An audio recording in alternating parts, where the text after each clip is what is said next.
Hey guys, what is up? Risky here bringing us a 2D banner tutorial. So let's go ahead and jump right into this tutorial. So first thing you want to do is open up a YouTube template and open up a wallpaper, preferably a gaming wallpaper. And the turnout will be something kind of like this. I'll probably have the final image of the banner of the tutorial in the description below. But here's kind of what we're going to be doing.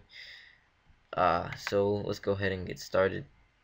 And then after you open up your wallpaper, go ahead and click on it, and then make sure the move tool is on, and just go ahead and drag it right into your template like this, and make sure it's in between these two layers here,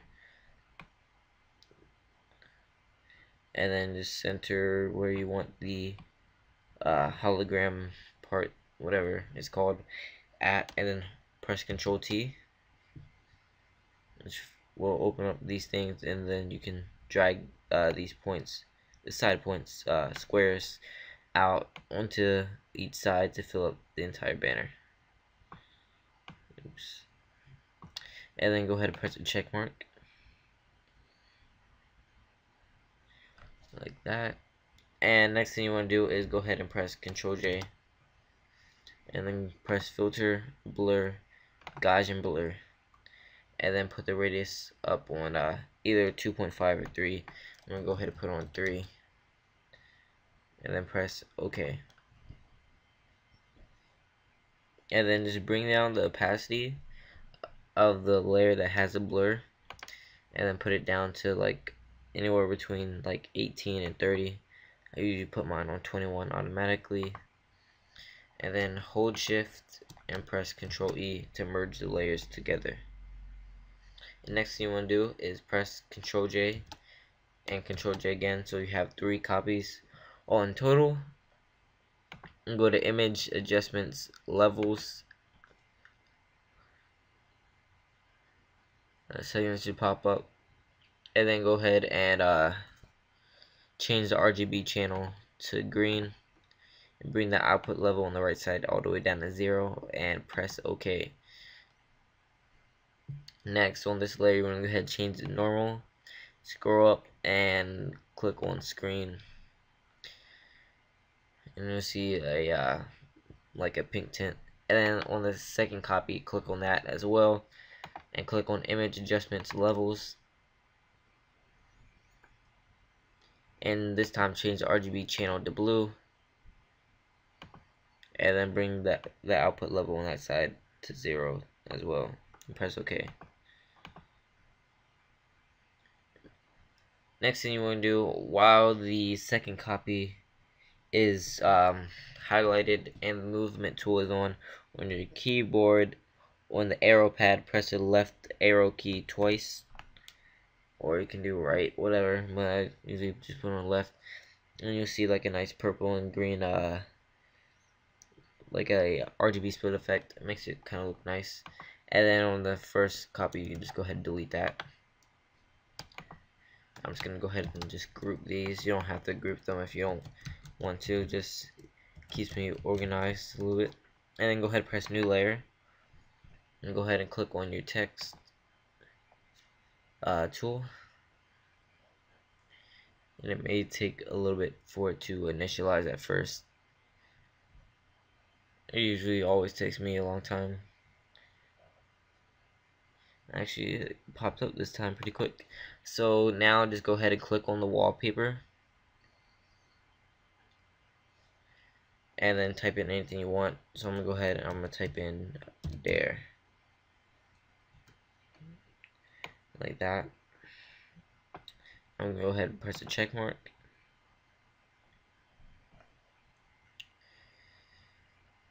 I think I pressed it. Alright, I guess I didn't press it. Press the check mark. And second, it should finish processing or whatever. And then just go back to your move tool. And then on this layer, go ahead and right click, blending options.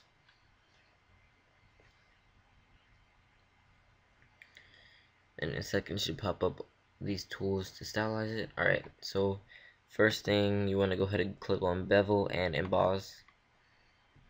I think that's how you pronounce it. And change the opacity of the white and black to 5. And make sure that everything else stays the same. And then click on stroke. And you can put this size down to 2, but I think I'm gonna just keep it on 3. And then just change the opacity down to like 20. Like that, that's fine. And then click on inner shadow.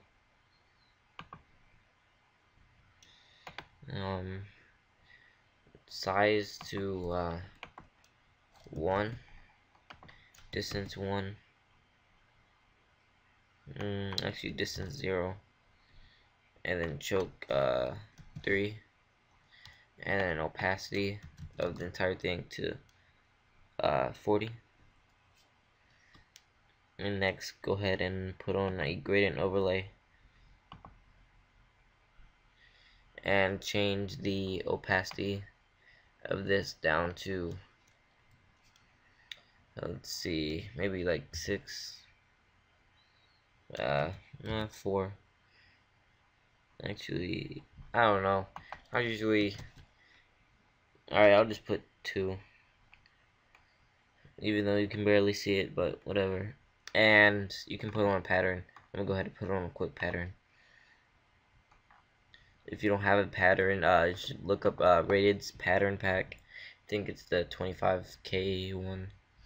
I'm not sure, but you can find any pattern pack. I'm just gonna use one. Use this one. I usually don't use patterns too much. And then just change the opacity down.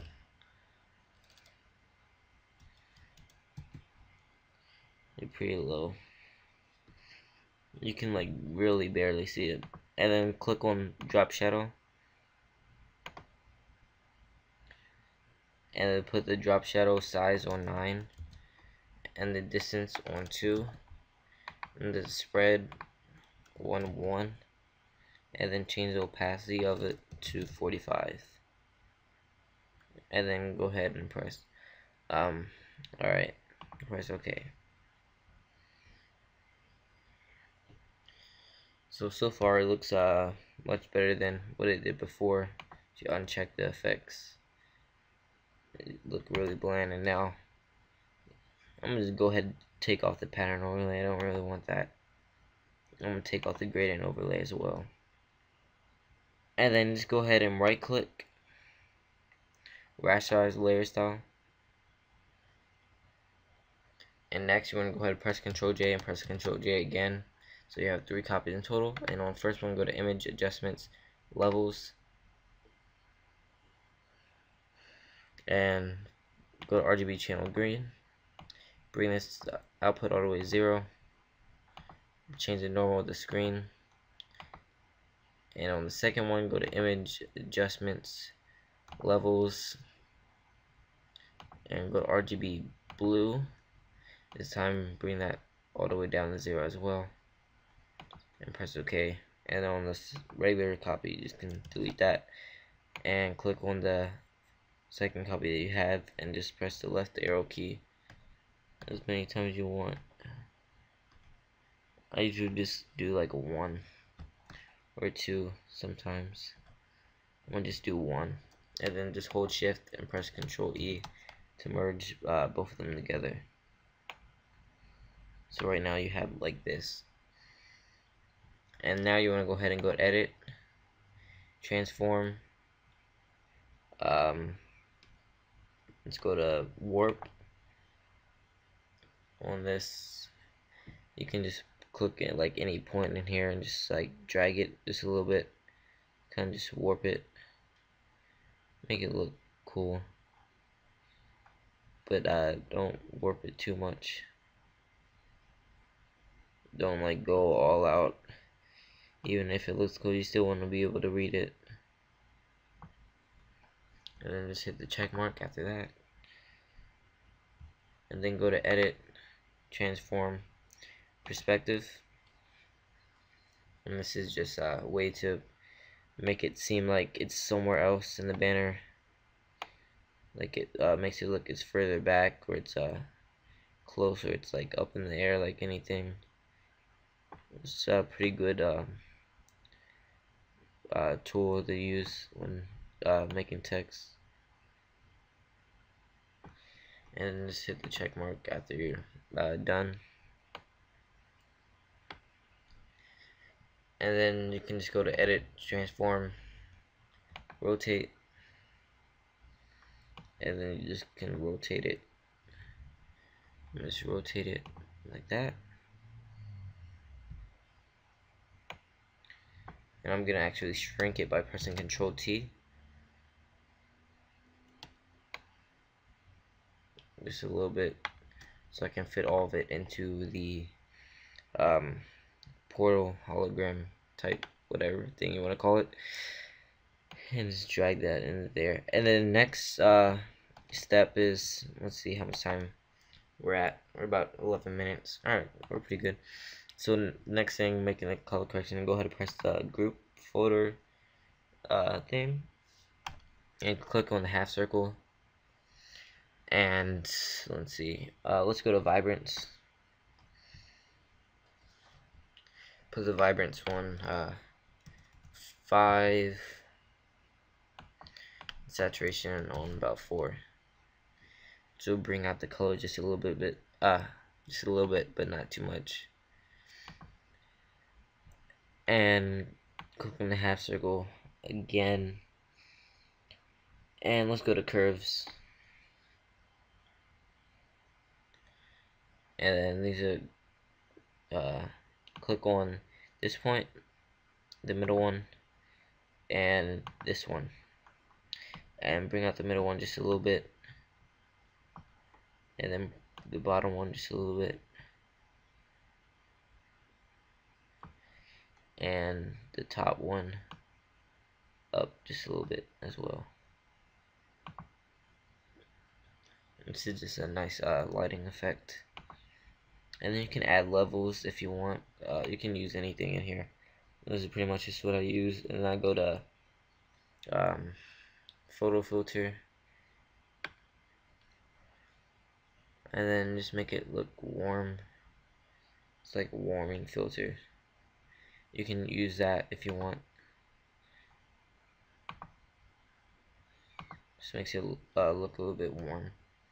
And then go to color balance. Now this is how you get that nice pink tint like I used in the other one.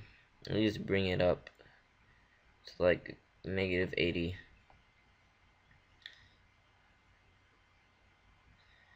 And you'll see this nice purple. And then I just bring down the opacity to like 65 or 70. Let's try out 70. Like that. And actually I want to make this a little bit darker, so I'm going to go back to this, step back, and then go to gradient map, and then change the gradient to black to white. Press OK, and close out of this.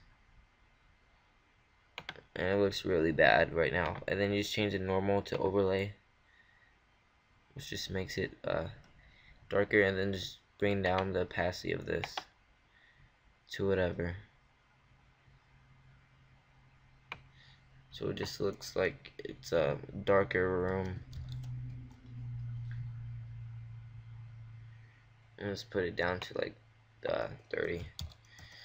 And then you can go back to your color balance. And then next I'm gonna go ahead and add a curve. So go back to the half circle, add a curve, and change the RGB to blue, and then just bring this point down just a little bit, and move the bottom one up just a little bit. And then in a second you see an overlay of blue,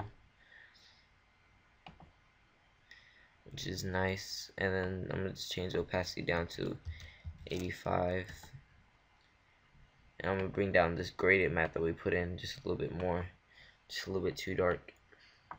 Probably put that down to 20, and then go back up to the top. I'm gonna move this opacity down of the blue just a little bit, to like 76. And next thing, go back to your half circle and then go to pattern and click on this, and you can click on a pattern that you want to use. You use anything really. Let's just try to find a good pattern.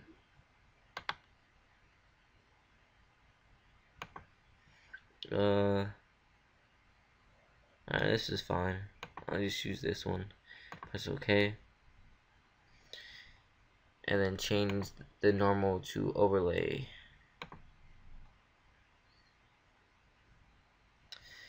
And then go ahead and change the opacity of this down to like 20.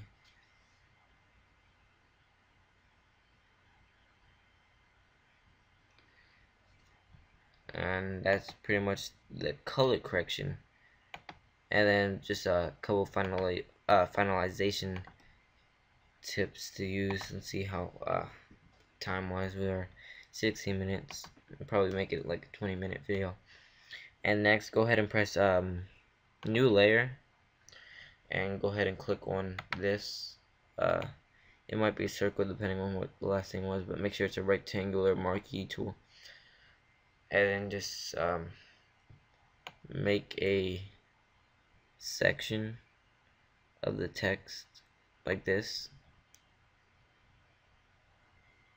Make that, and then click on the text layer, then right click, cut, layer via cut, and then click on your move tool, and then with the arrow keypad you can just hit the left or up and down key, and then it kind of like just shifts it. Just makes it look pretty cool, depending on like how you use it. Like, that's pretty cool. And then you can go back to the layer 7, the one that you made. Make sure you know which layer it is. Layer 8 is the piece that we cut, and layer 7 is the one that we use the marquee tool. And then I'll just use the bottom one and then just cut this, highlight that, and then click on the text, then layer via cut, go back to my move tool, and then just shift that over however you want to do that. This makes it look pretty cool. And that's that so far. And then next thing you want to do is go ahead and go to a new layer and go back to your marquee tool again. But this time we're gonna make random boxes on the wallpaper. Oops. If you want to make more than one, you have to hold shift while you're doing it, so you do more than one. It's a tip right there. And make sure you get some on the text too. But just make random boxes everywhere, just to fill up the banner.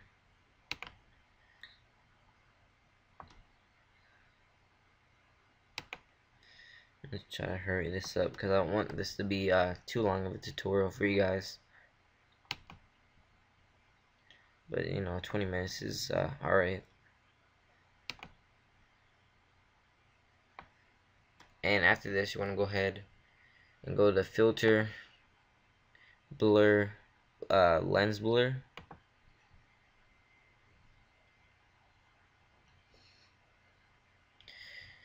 And then you'll see these things pop up. You want to go ahead and just copy down exactly what I have. So just go ahead and pause it. Actually, change the distribution to Gaussian.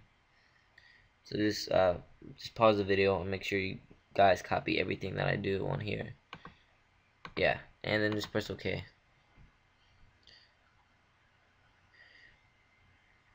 And then you can just press Ctrl D to deselect, or right click deselect. And you can add like stocks or add any type of thing that you want on this. You can add Twitter. You can do like the same type for the text on Twitter or whatever you guys want to do. But this is pretty much just a simple thing for using COD Ghost. Well, not COD Ghost, but a COD style wallpaper. You can use any wallpaper you want. So if you guys are new, make sure you subscribe to my channel. If you like this, also like it, favorite, comment below on tutorials on you think I should do as well. And thank you guys for watching. Peace out.